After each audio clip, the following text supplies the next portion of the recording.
Study IQ IAS, आपका selection हमारा mission. नमस्कार दोस्तों, स्टडी IQ देख रहे हैं आप और मैं हूं वरुण जौहरी। जय हिंद, जय भारत। सियाचिन ग्लेशियर दुनिया का सबसे ऊंचा और सबसे ठंडा बैटलफील्ड, जहां पर दुश्मन से ज़्यादा मौसम से खतरा होता है, उस ग्लेशियर पे और उस ऊंचाई पर भारत ने कैसे पाकिस्तान को घुटने पर ला दिया था, घुटने टेकने पर मजबूर कर दिया था। आज आपको ये पूरी कहानी, वीरता की कहानी बताने वाले हैं। साथ ही साथ में आपको ये पता चलेगा कि आखिर ऑपरेशन मेघदूत जो था, इसकी शुरुआत कैसे हुई, क्या ऐसी वजह हुई, ऐसा क्या हुआ इतिहास में जिसकी वजह से ये कार्रवाई करनी पड़ी। डिटेल में एपिसोड को ज़रूर देखिएगा ध्यान से, जिससे कि आपको समझने का मौका मिलेगा। काफ़ी सारी नई चीज़ें पता चलेंगी और एक अलग तरीके से आज ऑपरेशन मेघदूत को हम समझने वाले हैं। यहाँ पे शुरुआत करते हैं आज के अपने इस एपिसोड की। तो शुरुआत होती है 1947। ये वही साल था भारत जब हमारा आज़ाद हुआ और इसके बाद में पाकिस्तान का जन्म होता है। पाकिस्तान के जन्म के साथ में ही आप ये देखिए कि जो जम्मू कश्मीर का मुद्दा था वो अभी तक सुलझा नहीं था। दोनों देशों का पार्टीशन हुआ, लेकिन जम्मू कश्मीर का मुद्दा अभी बना हुआ था। और इसी के तहत अगले ही साल, इनफैक्ट इसी साल से 1947 सितंबर अक्टूबर के महीने की बात बताई जाती है, जब पाकिस्तानी जो कबीलियाई थे, पाकिस्तानी सेना ने उनके साथ में जम्मू कश्मीर में घुसपैठ की कोशिश की और इसने जन्म दिया पहली जंग को, भारत पाकिस्तान के बीच की पहली जंग, जो कि 47 से 48 पूरा चली थी। तो 1948 तक ये इंडो पाक की जो फर्स्ट वॉर थी वो होती है। इसके बाद इस वॉर को ख़त्म करने के लिए UN बीच में आया। उसके बाद में कराची एग्रीमेंट पे साइन होता है अगले साल, यानी कि 1949 में। कराची एग्रीमेंट पे जब साइन हुआ तो इसने सीज फायर लाइन CFL जो है उसको डिफ़ाइन किया। लेकिन यहाँ पर भी जब सीज फायर लाइन को डिफ़ाइन किया गया था, बाउंड्रीज़ को डिफ़ाइन किया गया था उस रीजन में, तब भी यहाँ पे जो सीज फायर लाइन का, इस CFL का जो नदर्न मोस्ट पॉइंट था, जिसका नाम बताया जाता है NJ 9842, ये जो था ये यहाँ तक ही क्लियर था। इसके आगे का जो ग्लेशियर का पार्ट था उसको छोड़ दिया गया था। तो ये जितना भी ग्लेशियर का पार्ट था, जो कि अनहैबिटेड भी था उस समय पर, रिमोट एरिया एक तरह से आप उसको मान सकते हैं, इसको पूरी तरह से छोड़ दिया गया था। एग्रीमेंट में दरअसल यहाँ पे ये लिखा हुआ था, इसमें जो UN का एग्रीमेंट था, कि thence north to the glacier, यानी कि from there north to the glacier. Exactly क्या बाउंड्री है ये अभी भी अनक्लियर रह गया था, किसी को नहीं पता था कि इसके आगे का पार्ट जो है वो किसका होना है। असल में है तो पूरा भारत का ही। UN के ऑफिसर्स जो थे, जो ऑफिशियल आए थे इस पूरे समझौते के लिए, कराची एग्रीमेंट के लिए, उनका ये भी मानना था कि इतनी ठंडी जगह है और यहाँ पे कोई भी डिस्प्यूट दोनों ही देशों में नहीं होगा। तो इस वजह से भी इसको कहीं ना कहीं ये बातें भी बताई जाती हैं कि इस वजह से छोड़ दिया गया था। लेकिन यहीं इसी पॉइंट ने सियाचिन कॉन्फ्लिक्ट जो है उसकी बुनियाद रख दी थी। यहीं से ये कॉन्फ्लिक्ट जो था शुरू हो जाता है। अब इसके बाद आप जानते हैं 1962 आया, सीनो इंडियन वॉर हुआ, चाइना के साथ भारत की जंग हुई और यहाँ पे भारत को हार का सामना करना पड़ा था। भारत का जो हिस्सा है, जो हमारा मैप में, हम हमेशा से हमारे मैप में वो रहा है, हमेशा से भारत का अभिन्न अंग रहा है, अक्साई चीन का जो एरिया था, वो यहाँ से चाइना ने उसको अपना, एक तरह से उस पर अपनी पावर जो थी उसको कंसोलिडेट कर लिया। दरअसल चाइना की अक्साई चीन पर बहुत समय से नज़र थी। 1920 में, 20 से पहले अगर देखा जाए तो चाइनीज़ मैप्स में, चाइना के मैप में कहीं भी इस पार्ट को दिखाया नहीं गया था। लेकिन इसके बाद 1950 में पहली बार चाइना ने इस पार्ट को अपने मैप में दिखाना शुरू किया और धीरे धीरे करके यहाँ पे अपनी पोजीशन को स्ट्रॉन्ग करते गए। 62 की जंग में इस पोजीशन को कंसोलिडेट कर लिया। ये सारी चीज़ें हुई। इस वॉर में भारतीय सोल्जर्स को बहुत हैवी लॉसेस हुए थे, हमारे कई सारे जवान वीरगति को प्राप्त हुए थे। लेकिन यहाँ से इंडियन आर्मी ने सीख, एक सबक जो था वो ले लिया था। और इसके बाद साल 1967 आता है, जब हमने चाइना को उसकी जगह दिखाई। किस तरह से? सिक्किम के नाथुला पास पे चाइना के साथ हमारा एक वॉयलेंट क्लैश हुआ इंडियन आर्मी का, और यहाँ हमने चाइना को ये दिखाया, उसकी आर्मी को ये दिखाया कि ये जो हमारे हिस्से हैं इन पर आप नज़र नहीं डाल सकते हैं। हम अपने हिस्सों को, अपने बाउंड्रीज़ को, अपने भारत को डिफेंड करने में पूरी तरह से सक्षम है। क्योंकि चाइना ओवर कॉन्फिडेंट हो गया था 62 की जंग के बाद में, हमारे सोल्जर्स का ही मोरल डाउन हो गया था, तो उसको भी यहाँ से एक बहुत बड़ा बूस्ट मिला। 67 में जो चाइना के साथ भारत का एक जो वॉयलेंट क्लैश हुआ, उसमें हमने चाइना को उसकी जगह दिखा दी। खैर, यहाँ से ये जो ओवरऑल जंग रही, इसमें हिस्टोरियंस, इंक्लूडिंग जो वेस्टर्न हिस्टोरियंस हैं, वो लोग भी ये मानते हैं कि चाइना को बहुत बड़ा लॉस हुआ था भारत के कंपैरिजन में। तो हमने पूरी तरह से इस जंग को एक तरह से जीत लिया था। यहाँ पे एक वॉयलेंट क्लैश था, उसको जंग का आप उस तरह से नाम नहीं दे सकते। लेकिन यहाँ पे ये जो इवेंट था, इसने ये दिखा दिया था कि भारत अपनी सीमाओं की रक्षा करने के लिए सक्षम है पूरी तरह से। अब आया 1971, एक और जंग भारत की पाकिस्तान के साथ में। ये जो जंग हुई, इसमें भारत ने पाकिस्तान को धूल चटा दी थी, बुरी तरह से हराया था, बांग्लादेश को जन्म दिया था। बांग्लादेश का यहाँ पे जन्म हुआ। ये जो पूरी जंग थी, इसके बाद यहाँ से जो CFL थी, सीज फायर लाइन, इसको थोड़ा एडजस्ट किया गया था। इसको एडजस्ट भी किया गया, बाद में इसका जो नाम था वो भी बदला गया। एक्चुअल जो कंट्रोल था उसके हिसाब से इस लाइन को एडजस्ट किया जाता है, लेकिन फिर भी इस टाइम भी जो सियाचिन का जो ग्लेशियर का पार्ट था उसको अभी भी अनक्लियर छोड़ दिया गया था। उसके ऊपर अभी भी किसी का ध्यान उस तरह से नहीं गया था कि ये एग्जैक्टली क्या इसकी बाउंड्रीज होनी चाहिए।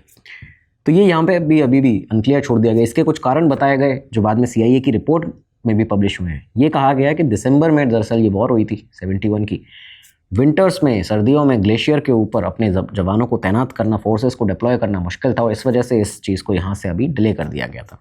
CIA की 1985 की एक रिपोर्ट है, उसमें ये लिखा गया है कि neither side was likely to have sufficient forces on the glacier to require a most exact drawing of the cease fire line. अब इसके बाद अगला साल आया 1972 और यहाँ पे हुआ सिमला एग्रीमेंट। सिमला एग्रीमेंट जब हुआ तो LOC को यानी लाइन ऑफ कंट्रोल को डिफाइन किया गया, लेकिन फिर भी जो पॉइंट था सियाचिन ग्लेशियर वाला NJ 9842, ये जो पॉइंट था इसके नॉर्थ तक इसको ये जो पूरा इनहेबिटेड एरिया था इसका स्टेटस अभी भी क्लियर नहीं हुआ था, ये अभी भी अनक्लियर छोड़ दिया गया था। खैर लेट 1970s में, जो 70 के आखिरी के कुछ साल थे, चीज़ें थोड़ी सी बदलनी शुरू हुई। अब पाकिस्तान ने यहाँ पे अपना जो असली रंग है पाकिस्तान का, धोखाधड़ी, चालबाजी, ये सब चीज़ें दिखाना शुरू कर दिया। किस तरह से? पाकिस्तान ने दरअसल किया क्या कि सियाचिन के रीजन के अंदर माउंटेन एक्सपीडिशंस को मंजूरी देना शुरू किया अपने आप ही। चाहे कंट्रोल नहीं था इस समय तक, कोई क्लियर नहीं था किसका ये एक चीज़ पार्ट है पूरा, जबकि भारत का पूरा हिस्सा है। इनफैक्ट पाकिस्तान भी पूरा भारत का हिस्सा एक तरह से देखा जाए तो। लेकिन फिर भी यहाँ पे पाकिस्तान ने अपनी एक चाल चली और किस तरह से कि जो फॉरेन क्लाइंबर्स आते थे, एक्सपीडिशन करने के लिए आ रहे हैं, एडवेंचर पे आ रहे हैं या बाकी लोग आ रहे हैं, इनको स्पॉन्सर करना शुरू कर दिया उन फॉरेन क्लाइंबर्स को। और ख़ास तौर पर यहाँ पे इस सियाचिन के ग्लेशियर के पार्ट में माउंटेन एक्सपीडिशंस के लिए उनको भेजना शुरू कर दिया, उनको परमिशन देनी शुरू कर दी। इस्लामाबाद में स्पेशली जो मिलिट्री ऑब्जर्वेशन जो आउटपोस्ट पोस्ट हैं उनको बनाया गया ग्लेशियर के ऊपर। इस्लामाबाद ने ये सारी चीज़ें लगातार ग्लेशियर के ऊपर यहाँ करना शुरू की। और क्यों किया जाता था? जिससे कि जितने ही फॉरेन एक्सपीडिशन के लिए लोग आएंगे उनको हम अलाउ करेंगे यहाँ से। पहली बात, आप कौन होते हैं अलाउ करने वाले? दूसरी चीज़, यहाँ से क्यों किया जा रहा था कि उनको अलाउ किया जाएगा जिससे कि इंटरनेशनली एक एक्सेप्टेंस जो है वो मिले कि भाई ये तो पाकिस्तान से परमिशन लेनी पड़ती है यहाँ पर जाने के लिए। तो इस वजह से ये पाकिस्तान का पार्ट है, एक पाकिस्तानी कंट्रोल्ड एरिया है। ये सारी चीज़ें दरअसल ये ओवरऑल एक टैक्टिक ही इनका ये था कि जिससे कि इंटरनेशनल ये दिखाया जा सके कि एक कंट्रोल्ड एरिया है पाकिस्तान का। ये सब चीज़ें यहाँ से चलती हैं। अब जब ये लोग कर रहे थे, पाकिस्तान इस तरह की चीज़ें करता है, हरकतें करता है, अब क्योंकि भारत के पास दुनिया की एक शानदार खुफिया एजेंसी है, रॉ रिसर्च एनालिसिस विंग, हमको पता चला। भारत को जब पता चला इसके बाद, तो भारत ने भी अपना रिएक्शन यहाँ से शुरू किया। 1977 से 1981 के बीच में कर्नल नरेंद्र बुल कुमार, उन्होंने अपने 70 लोगों के साथ में, 70 अपने साथी सैनिकों के साथ में एक एक्सपीडिशन था, उसको लीड किया। वो यहाँ पहुँचते हैं ग्लेशियर पे, उसको क्लाइंब करते हैं, पीक्स को क्लाइंब करते हैं, यहाँ पहुँचते हैं। इसके बाद पहला, ये एक तरह से आप देखा जाए तो ये जो थी वो पहली इंडियन एक्टिविटी थी सियाचिन ग्लेशियर के ऊपर पोस्ट 1947। ये चीज़ यहाँ पे की गई। अगला साल देखा जाए 1978 में तो जो तेरम कंगरी एक्सपीडिशन है, ये यहाँ पे कर्नल कुमार ने ही, इसकी लीडरशिप में, उनकी लीडरशिप में ये जो तेरम कंगरी एक्सपीडिशन थी उसको किया गया। यहाँ पे इंडियन एयरफोर्स जो थी वो भी यहाँ पे पहुंची, उसने पहली बार यहाँ पे पार्टिसिपेट किया। इनफैक्ट आपको एग्जैक्ट डेट भी वही बताएंगे कि किस तरह से पहली बार पार्टिसिपेट किया था। 6 अगस्त 1978 का ये दिन था एग्जैक्ट, अगर देखा जाए तो, जब इंडियन एयरफोर्स ने भी यहाँ पे अपना जो हेलीकॉप्टर्स हैं और बाकी जो फूड ड्रॉप करने के लिए बुलाया गया था, तो वो यहाँ पे उन्होंने पार्ट लिया है। यहाँ जब कर्नल कुमार जो थे, जब उनके साथ में जो कई सारे लोग गए थे तेरम कंगरी एक्सपीडिशन पे, तो वहाँ पे हमारे कई सारे सैनिक थे, उनके लिए खाना भेजना बहुत ज़रूरी था, बाकी चीज़ें भेजनी ज़रूरी थी। तो इस वजह से यहाँ पे एयर वाइस मार्शल M बहादुर जो थे वो यहाँ पहुँचते हैं फूड ड्रॉप करने के लिए। जब वो यहाँ पे पहुँचे तो उनका एक आइडिया ये भी था कि भाई इतने दिनों से ये लोग यहाँ पे ठंडे ग्लेशियर पे मौजूद हैं, इतनी एक्सट्रीम कंडीशन, वेदर कंडीशंस में रह रहे हैं, अपनी फैमिली तक अपना संदेश भेजना चाहते होंगे। तो उन्होंने ये सोचा था कि ये जो सोल्जर्स यहाँ पे तैनात हैं, इनके लेटर्स जो हैं वो कलेक्ट करेंगे और यहाँ से भारत में अलग अलग जगह जहाँ से वो आते हैं उनके घर तक वो लेटर भिजवाए जाएंगे। लेकिन फूड पैकेट तो वो ले गए थे, उनको लगा कि पेपर लिखने के लिए वहाँ पे उन लोगों के पास होगा, सोल्जर्स के पास। पर जब वो यहाँ पे पहुँचे तो उनको पता चला कि सोल्जर्स के पास सियाचिन में कोई भी पेपर मौजूद नहीं था। इनफैक्ट इतनी हार्ड कंडीशंस थी कि सारी चीज़ें जम रही थीं। ये बोला जाता है उस जगह के बारे में कि रम और केरोसिन के अलावा जितनी भी चीज़ें हैं वो सॉलिड में बदल जाती हैं, वो एक्सट्रीम फ्रोज़न हो जाती हैं। तो ये इस तरह की कंडीशन में वहाँ पे रहते हैं हमारे सोल्जर्स, उनको सलाम है। खैर ये लेटर्स जो थे वो तो नहीं पहुँचे, लेकिन इसके बाद यहाँ पे भारतीय सोल्जर जो थे वो पूरी तरह से पहुँच चुके थे और कहीं ना कहीं अपनी जो एक स्टैंडिंग है वो सियाचिन पे हमने दिखा दी थी। अब यहाँ से एक्सपीडिशन जो थे कई सारे और वो भी शुरू किए गए। कर्नल कुमार जब ये एक्सपीडिशन लगातार कर रहे थे, अपनी टीम के साथ यहाँ पे थे, 70 सोल्जर्स के साथ पहले भी पहुँचे थे, तो उन्होंने ये देखा कि कुछ जर्मन क्लाइंबर्स हैं वो यहाँ पे मौजूद हैं, उनको ले जाया गया आगे। उनके साथ में कर्नल कुमार ने जो राफ्टिंग थी नुब्रा रिवर के अंदर, नुब्रा रिवर जो कि सियाचिन से ही उसका एक तरह से उद्गम स्थल माना जा सकता है, तो उद्गम स्थल उसका सियाचिन है। तो नुब्रा का जो रिवर है उसमें, नुब्रा रिवर में इन्होंने राफ्टिंग भी की, सारी चीज़ें की। यहाँ पे जर्मन्स के पास इस समय पर कुछ मैप्स दिखे कर्नल कुमार को, जिनको वो लगातार उनके साथ में रह रहे थे इस बीच में। उनके पास जो मैप्स थे वो ऐसे मैप थे जिसमें कई अमेरिकन जो ओरिजिन के मैप, उसमें उन्होंने देखा कि NJ9842 ये जो एरिया, जो पॉइंट जिसकी हम शुरुआत से बात कर रहे हैं, यहाँ से जो काराकोरम पास है यहाँ तक की जो बाउंड्री है वो दिखाई दे रही है। और कहीं ना कहीं ये चीज़ इस तरह की बात की तरफ अंदेशा कर रहा है कि ये पाकिस्तानी फेवर की बात है। कहीं ना कहीं ये जो मैप है पाकिस्तान मैप में, अमेरिकन मैप्स में, इस जगह को दिखाया जा रहा है किसका पार्ट, पाकिस्तान का पार्ट। ये कार्टोग्राफिक एग्रेशन था और ये बात कही बाद में जनरल जो लेफ्टिनेंट जनरल संजय कुलकर्णी रहे, उन्होंने भी, क्योंकि संजय कुलकर्णी का सियाचिन ग्लेशियर में एक बहुत बड़ा नाम इस वजह से भी है क्योंकि वो पहला जो नेशनल फ्लैग था, हमारे भारत का जो नेशनल फ्लैग है, पहला तिरंगा फहराने वाले ही ये थे, ये शख्स, ये हमारे वीर भारत माता के सपूत। तो यहाँ पे उन्होंने भी ये बात कही थी कि एक पूरी तरह से कार्टोग्राफिक एग्रेशन था, यहाँ पे गलत तरीके से हमारे मैप को दिखाया जा रहा था और कहीं ना कहीं जगह हड़पने की, जो कब्जा उस पर करने की एक बात जो थी वो यहाँ पे सामने दिख रही थी। सियाचिन को लेकर टेंशन्स जो थे वो यहीं से अब बढ़ना तो शुरू हो चुके थे। हमें ये समझ आने लगा था कि पाकिस्तान कहीं ना कहीं कुछ गलत चीज़ें कर रहा है, लेकिन ये और स्ट्रॉन्ग होते गए। ये जो इंटेलिजेंस थी वो भी सामने आती गई। किस तरह से कि देखिए लगातार एक्सपीडिशंस होते थे और वहाँ पे जब जब लोग जाते थे तो उन्हें कई और क्लाइंबर्स मिलते थे। उनके पास जो US मैप या पाकिस्तानी मैप है उसमें ये एरिया जो था वो पाकिस्तान टेरिटरी दिखाया जाता था। ये सारी चीज़ें सामने आई, लेकिन मेन टेंशन बढ़े 1983 से। 83 में दरअसल हमारे पास एक इंटेलिजेंस पहुँची RAW की तरफ से और ये पता चला कि ऑपरेशन अबाबील एक ऐसा ऑपरेशन है जिसे प्लान कर रहा है पाकिस्तान सियाचिन ग्लेशियर में। क्या करेगा पाकिस्तान इस ऑपरेशन में कि अपने जो special services group SSG commandos हैं उनको और नॉर्दर्न लाइट इन्फेंट्री जो है उसको डिप्लॉय करेगा सियाचिन ग्लेशियर के ऊपर, यहाँ पे भेजेगा। और उसके लिए वो प्रॉपर उनके जो कपड़े हैं, बाकी जो आर्कटिक गियर चाहिए इतनी सर्दी में, इतने ग्लेशियर पे पहुँचने के लिए, वहाँ पे सर्वाइव करने के लिए, तो ये सब का ऑर्डर जो है वो लगातार दे रहा है। ऑर्डर के बारे में इस तरह से कुछ पता चला था कि दरअसल लंदन से ही भारत जो है वो इस आर्कटिक गियर को अपना एक ऑर्डर जो था उसका दे चुका था कि उसके लिए अपने जवानों के लिए कपड़े चाहिए। और यही लंदन का जो एक कंपनी थी वहीं से आर्कटिक गियर के लिए ऑर्डर दिया हुआ था पाकिस्तान ने। तो यहाँ से एक और इंटेलिजेंस मिली कि भाई दूसरी एक और कंपनी जो है वो ये है यहाँ पे, और जो एक और देश जो है यहाँ पे मांग रहा है आर्कटिक गियर वो पाकिस्तान है। साफ था उद्देश्य उसका कि पाकिस्तान क्या करना चाह रहा है। इंटेलिजेंस हमारे पास ऑपरेशन अबाबील की आई चुकी थी कि ये पाकिस्तान यहाँ पे अपनी नॉर्दर्न लाइट इन्फेंट्री और SSG कमांडोज को डिप्लॉय करेगा। तो यहाँ से भारत ने भी एक ऑपरेशन जो था उसको प्लान कर लिया था। ऑपरेशन प्लानिंग अब यहीं से शुरू हुई। दरअसल ऑपरेशन अबाबील जो था वो पाकिस्तान हमसे पहले प्लान कर रहा था। लगातार उसको अगर वो वहाँ पहुँच जाता तो बहुत दिक्कत हो सकती थी, लेकिन भारत को अलर्ट मिल गया था। पर आप ये देखिए कि ये जो समय था, ये ऑपरेशन अबाबील 1 मई 1984 को शुरू होने वाला था, लेकिन विंटर्स की वजह से, ये जो पहले सर्दियाँ पड़ी उसकी वजह से जिस तरह का मौसम वहाँ पे रहा तो ये डिले हो जाता है। जब ये डिले हुआ तो यहाँ हमें समय मिल गया। 1984 में पाकिस्तान ने क्या किया इस बीच में कि एक जापानीज़ एक्सपीडिशन था, उनको रीमो 1 जो पीक है वहाँ पे जाने की मंजूरी दी। जैसा लगातार वो शुरुआत से उसने यही चाल अपनी अपनाई थी कि जितने भी फॉरेनर्स आएंगे उनको, उन एक्सपीडिशन के लिए क्लाइंबर्स आएंगे, उन लोगों को यहाँ जाने की मंजूरी पाकिस्तान दिया करेगा, जिससे कि इंटरनेशनल ये दिखाया जा सके। तो उसने ये सब चीज़ें जब की, रीमो 1 पीक जो है दरअसल इसका यहाँ पे बहुत बड़ा महत्व है। देखिए जापानीज़ जो एक्सपीडिशन पे आए लोग, जो माफ़ कीजिए क्लाइंबर्स जो थे, वो यहाँ पे गए, रीमो 1 पीक पे गए। इसके जस्ट कुछ दिनों के बाद में जब हमारा एक इंडियन एक्सपीडिशन यहाँ पे लेफ्टिनेंट जनरल कुलकर्णी जो थे वो जब यहाँ पहुँचे तो उन्होंने बिलाफोंट लॉ के पास में, एक रीजन के पास, जापानीज़ टेक्स्ट वाले कुछ रैपर्स को देखा। वो वहाँ पे पड़े हुए थे, डले हुए थे। तो इनको जब देखा वो यहाँ से समझ गए कि जब दरअसल ये जो रीमो 1 है अक्साई चीन के बॉर्डर के साथ में कनेक्टेड है और कहीं ना कहीं इंडिया और चाइना जो डिस्प्यूट है वो अक्साई चीन पे लगातार पहले से चल ही रहा है। यहीं से भारत की सरकार को ये शक हुआ था कि पाकिस्तान चाइना के साथ मिलकर, चीन के साथ में मिलकर ये पूरा एक पाकिस्तान अपना ट्रेड रूट जो है वो बना रहा है। इसमें जो काराकोरम रेंज है यहाँ से पूरा ये स्काउटिंग कर रहे हैं और इसके थ्रू ही 4 ऐसे मेजर पासेज हैं नॉर्थ से साउथ तक जाते हुए, जिसमें सियाला, बेलाफोंडला और ग्योंगला, यहाँ पे इसको अपना पूरा ट्रेड रूट बनाएगा पाकिस्तान और यहाँ पे कब्जा कर सकता है।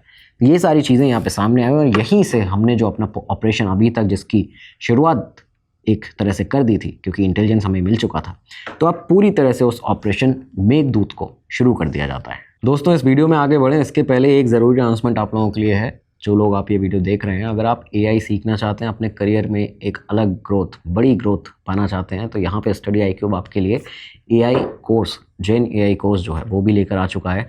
इस कोर्स में आपको बहुत ही जल्दी एक तो ये कोर्स शुरू होने वाला है, दूसरी चीज़ आपको यहाँ पे हिंदी, इंग्लिश दोनों में जो लाइव क्लासेस है वो मिल जाती हैं।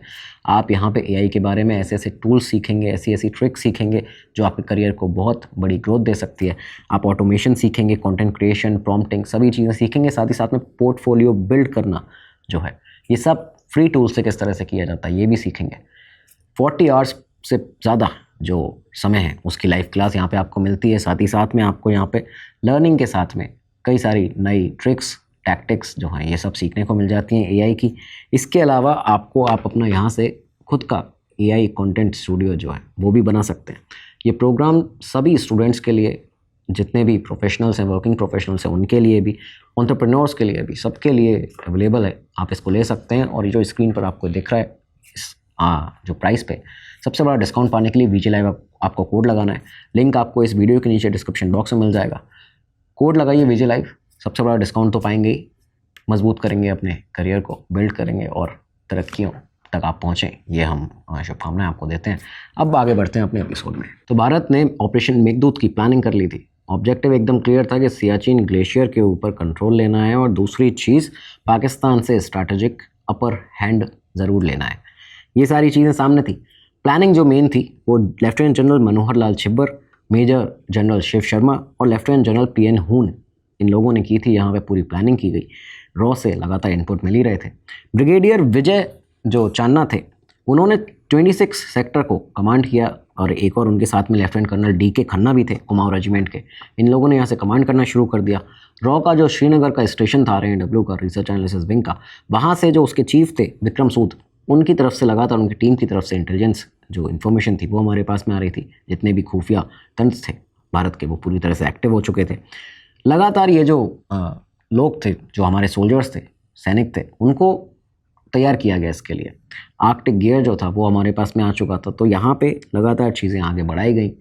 फाइनल अप्रूवल जो था वो इंदिरा गांधी, प्रधानमंत्री हमारी उस समय, उनकी तरफ से मिला। और फाइनली ये जो डेट थी, अब ये चूज़ की जाती है, सिलेक्ट की जाती है, तो डेट रखी गई 13 अप्रैल 1984। क्यों ये डेट रखी गई थी? दरअसल यहाँ पे बैसाखी का दिन था और इंडियन आर्मी को भी ये लगा कि ये एक बहुत ही सही दिन है, पवित्र दिन है, जिस पे हम ये फतेह जो है वो कर सकते हैं। पूरी तरह से सियाचिन ग्लेशियर हमारे कंट्रोल में होगा, क्योंकि है ही हमारा। पहली चीज़ तो ये, पाकिस्तान तो छल कपट हर कोई करके इस तरह से चीज़ें करना चाहता है लेकिन कर नहीं पाते हैं। तो खैर यहाँ पे ये मेन दिन था, बैसाखी का दिन, तो ये डेट डिसाइड की गई। 13 अप्रैल को हमारी पहली इंडियन प्लाटून जो थी वो बेलाफोंडला पर लैंड कर चुकी थी, पहुंच चुकी थी। यहाँ पे उनके विंटर इक्विपमेंट्स जो थे, आर्कटिक गियर जो था, वो एक रात पहले यहाँ पे पहुंच चुका था, पहुंचा दिया गया था। लेकिन मुश्किल जो थी वो अब यहाँ से बढ़ना शुरू हो गई, क्योंकि जो सोल्जर्स थे उनमें देखा जाने लगा कि कई लोगों की तबीयत खराब होना शुरू हुई। पहले ही घंटे में जो रेडियो ऑपरेटर थे वो हाई एल्टीट्यूड पल्मोनरी ओडेमा जो है, हैपो, उसकी वजह से बीमार हो जाते हैं। इस तरह के एक्सट्रीम वेदर कंडीशंस में उनके लंग्स में पानी भर जाता है, उन्हें इवैक्यूएट करना ज़रूरी था। अब यहाँ पे ये सब जो प्रोसीजर चल रहा था, इस समय पर 29 सोल्जर जो वहाँ पे मौजूद थे, जो यहाँ पहुँच चुके थे, क्योंकि देखिए इसमें पूरे ऑपरेशन के अंदर मेघदूत में ये शुरुआत में बहुत ज़रूरी था कि पाकिस्तान को पता नहीं चलना चाहिए, और पता चलता भी है तो खैर हमारे जवान वहाँ पे उनसे लड़ने के लिए तैयार हैं, तैनात हैं, लेकिन पता नहीं चले और हम यहाँ पे फतेह कर लें, ये हमारा पूरा सियाचिन ग्लेशियर पे कंट्रोल होना चाहिए। तो ये पूरा एक ऑपरेशन होना था शुरुआत में। तो 29 सोल्जर जो यहाँ पे थे उनको रेडियो साइलेंस मेंटेन करने के लिए आदेश दिया गया था कि आपको रेडियो साइलेंस मेंटेन करना है, जिससे कि कोई भी डिटेक्शन ना हो, किसी को पता ना चले। उनको बिला फोंडला पे और सियाला पे जो जो दोनों रीजन थे इनको ऑक्यूपाई करने का एक टास्क दिया गया था। लेकिन वेदर अचानक से बहुत ज़्यादा ख़राब हो जाता है। वेदर कुछ इस तरह का ख़राब हुआ कि अचानक से विजिबिलिटी ज़ीरो हो जाती है, एक्सट्रीम विंड जो थी वो फास्ट हो जाती है, मतलब हवाएं बहुत ज़्यादा तेज़ चलने लगी। टेम्परेचर अगर आप सुनेंगे तो चौंक जाएंगे क्योंकि -30 डिग्री का टेम्परेचर, उस पर विजिबिलिटी नहीं है, हवाएं बहुत तेज़ चल रही हैं। इन सब की वजह से जो अगले 2 दिन थे, 2 दिन में एक सोल्जर जो हमारे थे, एक हमारे सैनिक, वो वीर गति को प्राप्त होते हैं हैपो से ही, यही जो बीमारी जो पल्मोनरी ओडेमा था, तो उसकी वजह से। डिलेमा अब सामने ये था कि उनके बारे में बताना भी है, ज़रूरी है, क्योंकि भारतीय फ़ौज कभी भी अपने सोल्जर्स को पीछे छोड़कर नहीं आती है। तो ऑर्डर क्लियर थे सामने से कि भाई रेडियो ऑन नहीं करना है, लेकिन ये चीज़ बताना भी ज़रूरी है, तो कोई ऑप्शन नहीं था। जैसे ही रेडियो ऑन किया गया इन्फॉर्म करने के लिए, वैसे ही पाकिस्तानी चॉपर जो थे वो बिला फोंडला के ऊपर मंडराने लगे। उनको ये बात पता चल चुकी थी, वो इस चीज़ को, इस सिग्नल को ट्रेस कर चुके थे, उन्हें पता चल गया था कि यहाँ पे भारतीय सेना एक्टिव हो चुकी है। लेकिन इसके बाद भी हमारे जो वीर भारतीय जवान, क्यों हम कहते हैं दोस्तों, इसीलिए चाहे कोई भी चॉपर ऊपर मंडरा रहे थे, लेकिन फिर भी हमारे भारतीय जवानों ने आगे मूव किया और उसी दिन बिला फोंडला पे जो रीजन था वहाँ पे अपना भारतीय तिरंगा फहराया, उसको ऑक्यूपाई कर लिया। 17 अप्रैल तक जो वेदर था थोड़ा क्लियर हुआ। इसके बाद सियाला जो था, जो रीजन, उसको क्लेम किया गया। दूसरी बटालियन जो थी वो सेम डे पर यहीं पे ग्योंगला पहुंची, वहाँ पे उसको अचीव किया गया। अब जब इनको पता चला पाकिस्तानियों को कि सारे जो पासेज हैं वो भारत ने ऑक्यूपाई कर लिए हैं, यहाँ से इसने अब हमला करना शुरू किया, अपने सैनिक भी ऊपर तक भेजने शुरू किए। ये सारी चीज़ें जब चली तो आप देखिए कि चाहे कितना भी हमला लगातार चला, पहला शॉट बताते हैं कि मई में फायर हुआ, जब यहाँ पे हमारे सारे सैनिक पहुँच गए थे, इतनी एक्सट्रीम सिचुएशन में रह रहे थे। पाकिस्तान की तरफ से जो हमला था वो मई में हुआ, लेकिन इसके बाद आते आते जून तक ये पूरा तरह से ऑपरेशन मेघदूत सक्सेसफुल रहा। हमने पूरी तरह से इन सारे जो पासेस थे, पूरा सियाचिन ग्लेशियर भारत का था, है और रहेगा, वो वाली चीज़ यहाँ पे हुई। पाकिस्तान को पूरी तरह से यहाँ से खदेड़ दिया था और पाकिस्तान ने इसके बाद आने की भी यहाँ पे ज़रूरत उस तरह से नहीं की है। सक्सेसफुली कंक्लूड किया हमने ऑपरेशन मेघदूत को। फॉर्मर पाकिस्तानी प्रेसिडेंट जो रहे परवेज़ मुशर्रफ, वो भी इस पूरे ऑपरेशन को, मेघदूत को, बहुत ही सटीक तरीके से उन्होंने अपने, इसमें एक उनका बुक है जिसमें in the line of fire, उसमें भी उन्होंने इसको मेंशन किया है और उन्होंने पूरी तरह से मेंशन किया है कि कैसे पाकिस्तान की हार हुई है यहाँ पे भारत के सामने। भारत एक कदम आगे ही निकला पाकिस्तान से यहाँ पूरी तरह ऑपरेशन मेघदूत के दौरान सियाचिन ग्लेशियर पर। तो ये सारी चीज़ें यहाँ से उन्होंने ही मानी। ऑपरेशन मेघदूत के बाद लेकिन, क्योंकि पाकिस्तान आप सभी जानते हैं अपनी हरकतों से कहीं बाज नहीं आया, सियाचिन कॉन्फ्लिक्ट जो था वो अभी भी कंटिन्यू रहा। किस तरह से? ऑपरेशन मेघदूत के बाद क्या हुआ कि 1987 में ऑपरेशन राजीव लॉन्च करना पड़ा। क्यों? क्योंकि यहाँ पे कई सारे पाकिस्तानी ऐसे सैनिक थे, पाकिस्तान ISI लगातार अपने जो लोग थे उनको यहाँ पे भेजते थे और इसके बाद में फायर फाइट होती थी, गन फाइट होती थी। इसके चलते कई बार दोनों ही तरफ से आप देखिए कि जितने सैनिक हैं दोनों ही तरफ से हज़ार से ज़्यादा सैनिक जो हैं, 1000 करीबन सैनिक लगभग शहीद हुए। तो ये सारी चीज़ें लगातार यहाँ चली। खैर, यहाँ ऑपरेशन मेघदूत की ही लेगेसी थी ऑपरेशन राजीव, उसको यहाँ कंटिन्यू किया गया। और ऑपरेशन राजीव में तो आपको ये बताया जाए कि जब ये 1987 में शुरुआत की पाकिस्तान ने एक बार फिर से सियाचिन पर नज़र डालने की, तो यहाँ पे नायब सूबेदार बाना सिंह थे। बाना सिंह जी जून 1987 में जब उन्हें पता चला कि पाकिस्तानी SSG कमांडोज़ ने यहाँ पे एक कैद पोस्ट 6500 मीटर की ऊंचाई पे उसको ऑक्यूपाई कर लिया है, तो वो सीधा यहाँ पे पहुँच जाते हैं। उन्होंने 5 लोगों की जो एक टीम थी उसको लीड किया था, 5 हमारे जाबाज सैनिकों की, वो यहाँ पे पहुँचते हैं। और क्यों यहाँ पे कैद पोस्ट को ऑक्यूपाई करना ज़रूरी था? क्योंकि बिला फोंडला है वहाँ पे उस जगह को खतरा हो सकता है अगर ये यहाँ पे कैद पोस्ट को ऑक्यूपाई करके रखेगा पाकिस्तान। तो इसकी वजह से वो यहाँ पे पहुँचते हैं। 457 मीटर की आइस वॉल थी, बर्फ़ की जो दीवार थी, उसको क्लाइंब किया, एक अनएक्सपेक्टेड डायरेक्शन से यहाँ पे पहुँचे। राइफ़ल्स जो थी वो जाम हो चुकी थी, इतना ज़्यादा एक्सट्रीम कंडीशन थी। इसके बावजूद उन्होंने बंकर्स में ग्रेनेड फेंके, बंकर में ग्रेनेड फेंक कर पाकिस्तानियों को दूर भगाया। इसके बाद क्योंकि राइफ़ल जाम है तो राइफ़ल का जो पीछे का भाग होता है, बेनेट होता है, उससे मार के हैंड टू हैंड कॉम्बाट करके एक्सट्रीम सिचुएशंस में 7 सोल्जर्स को पाकिस्तान के मार दिया। वो बाना सिंह, उन्होंने 7 सोल्जर्स को मार दिया। बाकी सोल्जर इस चीज़ को, इस उनके काम को देखते हुए भाग गए पाकिस्तान के। और फाइनली ये जो कैद पोस्ट था उसको भी कैप्चर किया। उनके जो कमांडर थे उन्होंने इस पोस्ट का नाम बाद में बाना टॉप रखा हुआ है। तो आज उसको बाना टॉप के नाम से भी जाना जाता है। नायब सूबेदार बाना सिंह जी को यहाँ पे इसके बाद परमवीर चक्र से भी सम्मानित किया गया था, आपको बताते हैं। अच्छा, ऑपरेशन राजीव में और भी कई ऐसे महान योद्धा रहे हैं।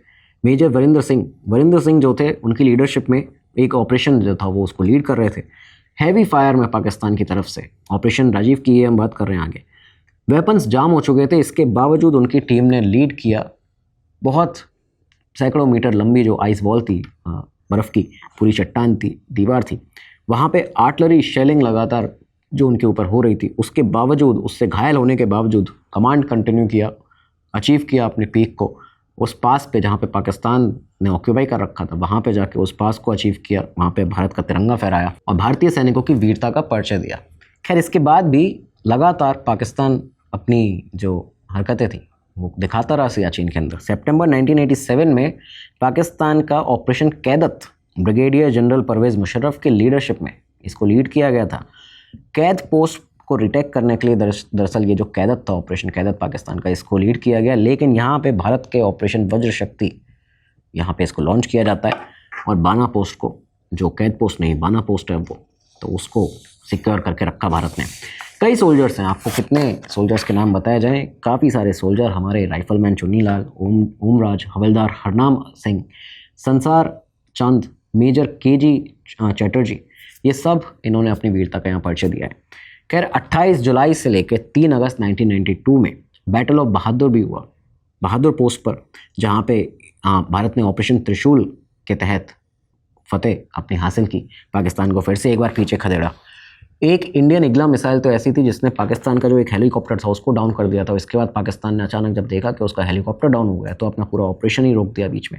ये सारी चीज़ें लगातार चली हैं। इनफैक्ट 25 नवंबर 2003 से सीज़ फायर जो है वो अब इफेक्टिव है। कोई भी कॉम्बाट जो है, एक्टिव कॉम्बाट, वो अभी रुक गया है, लेकिन हैवी प्रेजेंस अभी भी सेनाओं की वहाँ पे मौजूद है, तैनात है। कैजुअलिटीज़ काफ़ी सारी हुई हैं। कैजुअलिटीज़ की बात की जाए तो दोनों साइड से ही, जैसा हमने आपको बताया, 1000 से ज़्यादा सैनिक 1984 से अब तक दोनों ही देश खो चुके हैं अपने। ज़्यादातर डेड जो हैं, जो मौतें हुई हैं, वो वेदर से होती हैं, extreme weather condition, terrain, avalanche से होती हैं, हिमस्खलन से होती हैं। 1984 का जो इनिशियल कॉन्फ्लिक्ट था उसके आंकड़े सामने नहीं है, लेकिन कुछ किताबों में इस तरह की बात सामने है कि भारत की कैजुअलिटी 36 थी और पाकिस्तान की 200 से ज़्यादा। तो आप ये यहाँ पे समझ सकते हैं किस तरह से पाकिस्तान को खदेड़ा था हमने। आज सियाचिन ग्लेशियर पूरी तरह से शांत, एक ऐसी जगह जहाँ पे भारतीय सेना मौजूद है, इस वजह से शांत है, सुकून में है पूरी तरह। बेटर हायर पोजीशन पे हम हैं, वहाँ पे बेटर इक्विप्ड हैं और नंबर्स पे हम काफ़ी ज़्यादा हैं। लेफ्टिनेंट जनरल कुलकर्णी जो हैं वो ये बताते हैं कि सब ज़ीरो टेम्परेचर रहता है, इतना एक्सट्रीम सिचुएशन रहती है, उसके बावजूद हर एक भारतीय सोल्जर जो है उसकी एक ख्वाहिश रहती है कि सियाचिन में सर्व करे। और आज वहाँ पे कंडीशन जो है, लिविंग कंडीशन, वो जब ये सब शुरू हुआ था 80s में, तब से काफ़ी ज़्यादा बेटर है। आप ये देखिए, 90 days posting, better food, entertainment, first class equipment. India ने यहाँ पे, भारत ने यहाँ पे इंफ्रास्ट्रक्चर भी बनाया है। 2 इस तरह की हाईएस्ट चीज़ें हैं। आपको बता दें, हाईएस्ट हेलीपैड पॉइंट जो है सोनम, हेलीपैड सोनम 21,000 फीट पे, वो बनाया है। दूसरी चीज़, हाईएस्ट टेलीफोन बूथ बनाया गया है। तो ये सब भी भारत ही कर सकता है और पाकिस्तान से तो आप क्या ही उम्मीद करेंगे। तो ये ओवरऑल आज एक कहानी दोस्तों आपको हमने बताई, एक वीरता की कहानी है ऑपरेशन मेघदूत की भी, और इसके पहले की इसका इतिहास क्या रहा है, किस तरह से पाकिस्तान ने चालबाजी करने की कोशिश की, लेकिन भारत तो भारत है। ये एक वीरता की कहानी ऑपरेशन मेघदूत की। आज 41 साल हो चुके हैं इस पूरे ऑपरेशन को। भारत की इस वीर गाथा को ज़्यादा से ज़्यादा शेयर करिए। जय हिंद कमेंट बॉक्स में ज़रूर लिखिए और अपनी राय क्या है वो ज़रूर कमेंट बॉक्स में बताया कीजिए, जिससे कि इन्फॉर्मेशन का आदान प्रदान आपके हमारे बीच में होगा। कोई और इन्फॉर्मेशन अगर मिस हुई हो वो भी आप बता सकते हैं। अब अगले एपिसोड में मिलेंगे, तब तक के लिए दीजिए इजाज़त। नमस्कार, धन्यवाद, जय हिंद, जय भारत। स्टडी IQ IAS, आपका सिलेक्शन हमारा मिशन।